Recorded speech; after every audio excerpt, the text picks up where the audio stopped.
Hello, demonic angel. Today, just ignore my little spirit guide, my dog behind me. Sometimes he likes to take his little stuffed animals and go chill on his bed, but you know, sometimes he just wants to be behind me, and that's okay.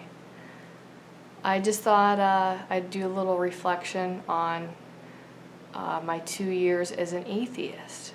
So, probably, I think between the ages of 19 and 21, I was an atheist. And that kind of came about because, like, for a while,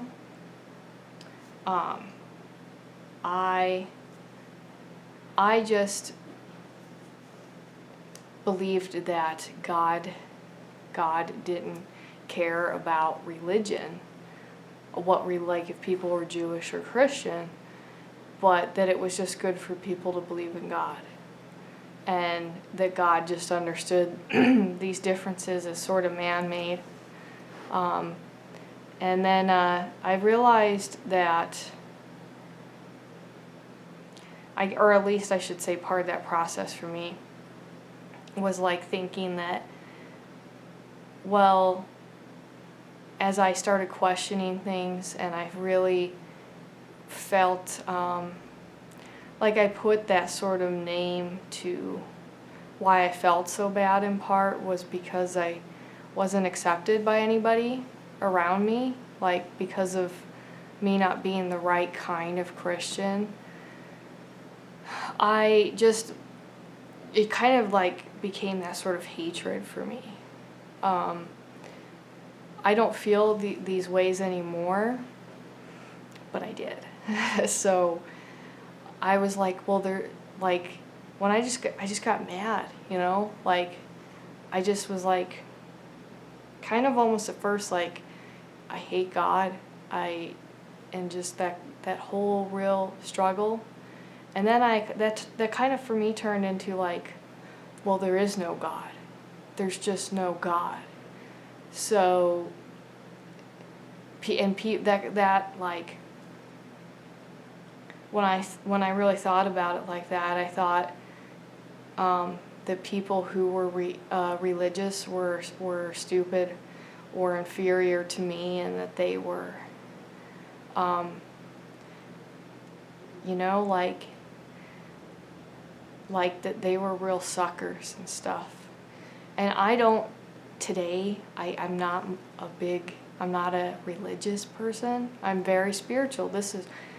This channel for me is my own spirituality, and it's a blend of all these things, I think. But I don't think that I'm better than anybody.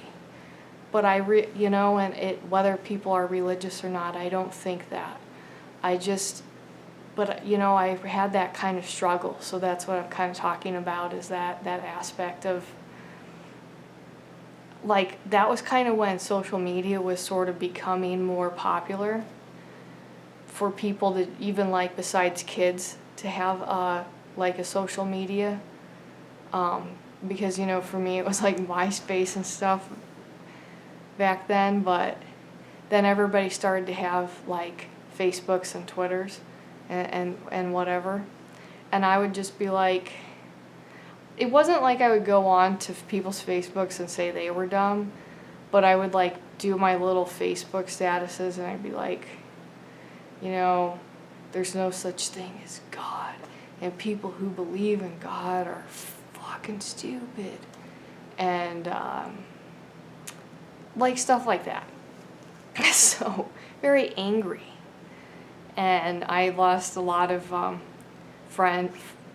connections from the couple of hometowns I grew up in. So, which isn't a huge loss anyway, because for the most part, those people are pretty narrow-minded. One notable exception is I went to my hometown and I ran into this guy, and I was like the pimply, nerdy, weird, wrong, not the right kind of Christian girl.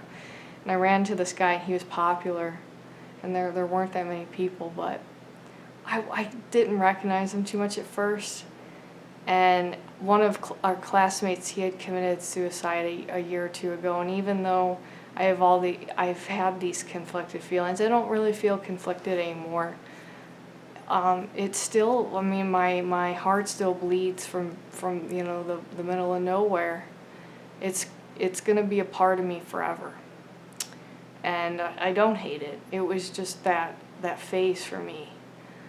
But he, and I just started talking, and he said, well, after he passed away, it made him think about how even though we're young, we're not invincible, and that there's no such thing as tomorrow being promised to anybody, and that he actually was into tarot and teaching himself astrology and everything, and that he didn't, consider himself Mormon anymore, but spiritual.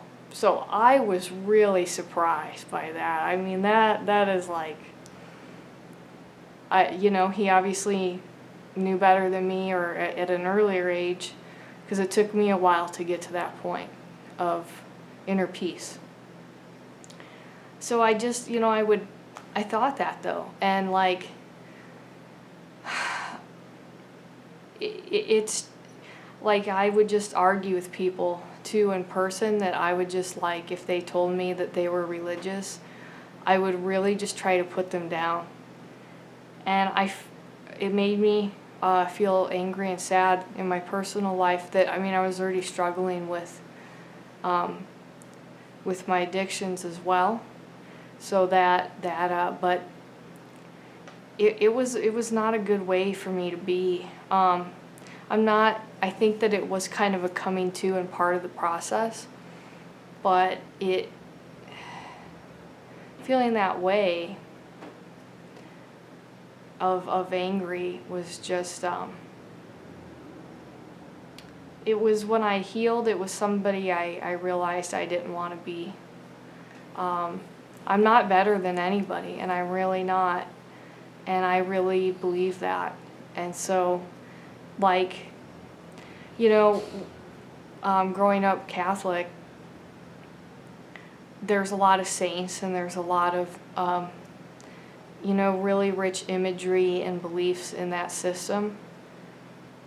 And now I still can look at that and find some value in it and use it with my rituals and my magic, because I don't hate anything anymore. I have that peace I was looking for that it took me a long time to find. I also, so with being an atheist, like, I just thought we were all animals. Speaking of animals, I thought we were all animals, and nothing else really mattered. So that's all there is to people. People are just a bunch of disgusting animals. And then I met some other atheists as well, which is kind of funny in a way. That's what made me, I guess in a way, like, re-examine that belief. Because even though people, like these other people I met who were atheists, they didn't believe in the aspects of a personality, or like the influence of the subconscious mind, or imagination, or that people who have problems like anger and stuff maybe should go to therapy. They didn't think any of that is real. So like, and that was a few of them. Not all atheists are like that, obviously. And I really do like atheists a lot, and I also have religious friends, so inner peace. But how can you, so maybe you don't believe in God, but there's a personality to us, and then our mind is totally affecting us. So to not really, or they didn't think that like dream interpretation mattered. And I just didn't find that very valid. And that started me questioning, like, some of the other things that sort of that I was thinking at that time was, how can I explain, I can explain whatever, the ghosts and all the psychic phenomenon as is things that were just happening in my mind, and I was imagining them for this emotional reason, because people imagine things. So that's what I thought that was happening to me. And as I became closed off, I really didn't experience the psychic phenomena as strongly, but it did still happen. I just thought that I was imagining it. And I couldn't explain how objects could move on their own. No matter how hard I tried, I still can't. But that's kind of, there's to me, I mean, obviously there's not like an explanation. And it'd be one thing if it was like an object moving that, you know, maybe you could question that. But no, this is just definitely not something that could have happened by any kind of known ideas that are really understandable. So, even though I was still struggling with my addictions and problems, I decided that I wanted to start feeding myself some spiritual food, searching again for the answers, trying to reopen myself back up to my abilities and kind of go from there. And that's kind of, I mean, even today, I would say that I'm ultimately like an agnostic, mystic, chaos witch, or theistic, you know, pagan, heathen. Any of those words would be really good to describe me, but ultimately I'm agnostic because I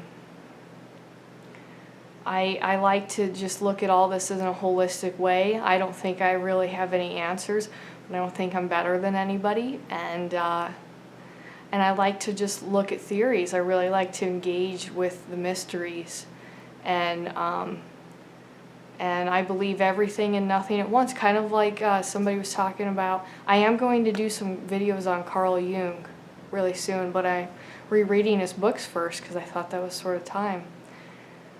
Like, I'm not going to just, do I believe in something? I don't need to believe in something if I know it. If an idea exists, such as God or Satan, even though these things mean different things to different people and different cultures, the idea exists. If it exists as an idea, then it exists. There's not like, I can't then apply, do I believe in it? Do I just believe in this? Well, yeah. Everything from faith to hatred, as I mentioned, spiritual ideas, because they exist as ideas, they exist. And ideas, and once again, what I would say is that ideas, people think that they are not, but they're really powerful.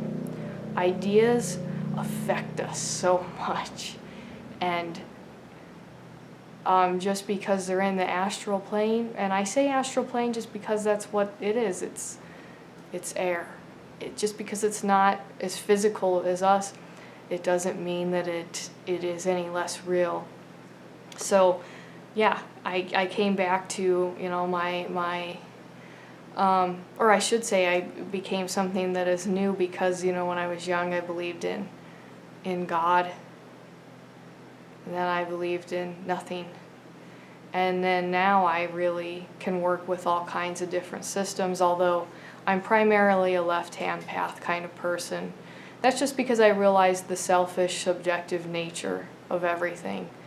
There's always going to be something in it for me, and if I'm my own best version of myself, I can help somebody else, and we're all feeding off of that. So anyway, just a little bit of a video diary here about my 2 years as an atheist, and it's okay to be an atheist, and that's a great way to look at it. It's just there's still our personality or consciousness, whatever you want to call it, and now I'm agnostic witch. So I'll see you guys later.